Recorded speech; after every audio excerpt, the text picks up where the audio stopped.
Khandesh Bulandtof TV news.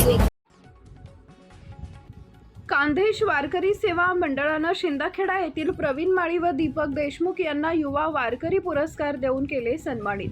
Dhule येथील खानदेश वारकरी सेवा मंडळ आयोजित वार्षिक पुरस्कार सन्मान कार्यक्रमात शिंदखेडा येथील श्री प्रवीण माळी व दीपक देशमुख यांना युवा वारकरी पुरस्कार देऊन सन्मानित केले। या कार्यक्रमाचे अध्यक्ष धुळे विधानसभा आमदार भैयासाहेब अनुपजी अग्रवाल तसेच धुळे येथील वारकरी पाठशाळेचे हरिभक्त परायण सुदर्शन दादा महाराज प्रमुख पाहुणे, धुळे महापौर मायादेवी परदेशी, उपमहापौर प्रफुल्ल पाटील या मान्यवरांच्या हस्ते पुरस्कार वाटप करण्यात आला। धुळे येथील प्रसन्न हनुमान मंदिराच्या प्रांगणात खानदेश वारकरी सेवा मंडळातर्फे धुळे, नंदुरबार, जळगाव आणि नाशिक जिल्ह्यातील ज्येष्ठ वारकरी व युवा वारकरी पुरस्कार यांना मान्यवरांच्या हस्ते देण्यात आले।